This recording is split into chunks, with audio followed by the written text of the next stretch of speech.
আর কত ধোঁকাবাজি করবেন আপনারা? এসব দিয়ে আপনারা কত ধোঁকাবাজি করবেন, মানুষকে আর কত ঠকাবেন? ব্যবসা বলে নবীর সুন্নত, আপনারা নবীর সুন্নতকে অপমানই করতেছেন। আপনাদের আল্লাহ লালত নাজিল হোক, আল্লাহ গজব পড়ুক আপনাদের মতো ব্যবসায়ীদের উপরে।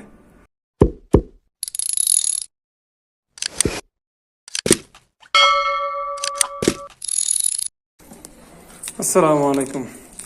আজকে আপনাদেরকে একটা জিনিস দেখাবো, ব্যবসায়িকরা যে কত বড় ধোঁকাবাজি শুরু করছে। এই যে আমার হাতে একটা খেজুরের বক্স দেখতেছেন, এই বক্সটা একজন আফ্রিকান নাগরিক উনি মদিনাতে আসছিল, উনি নিচে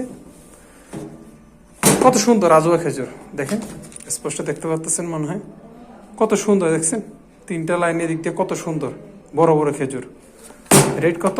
50 টাকা।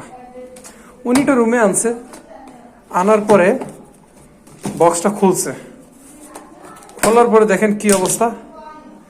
এই তিনটা লাইন আজোয়া খেজুর। এগুলো কি এগুলো এটার সাথে মিলে? দেখেন দেখেন কি অবস্থা, এই দেখেন অবস্থা। আচ্ছা, এই যে আজোয়া খেজুর যে দিল ভালোগুলা, এই ভালোগুলোর নিচে কি অবস্থা আপনাদেরকে একটু দেখাই, একটু দেখেন। ধোঁকাবাজি মানুষের সাথে ব্যবসায়িকরা কি অবস্থা শুরু করছে, এই দেখেন। এগুলো এগুলো কি খেজুর? এটার সাথে, এটি কোয়ালিটির সাথে এটা যায়? এই কোয়ালিটির সাথে এটা যায়?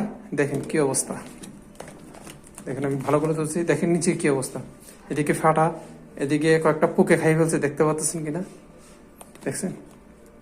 ভালোগুলো উপর দিয়ে যেদিক দিয়ে নাকি স্টিকার আছে, এই স্টিকার নিচে দিছে খারাপগুলা, যেদিক দিয়ে স্পষ্ট দেখা যায় এদিক দিয়ে দিছে ভালোগুলা। তা আপনারা কি এভাবেই ব্যবসা করবেন?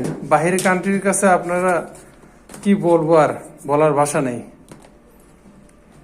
সিজনালি ব্যবসা করতে চান আপনারা, যে হজ আসছে, হজের সময় বাহির থেকে লোকজন আসবে, এদের কাছে আমরা যা পারি তা এভাবে ঠকাই ব্যবসা করে যাব।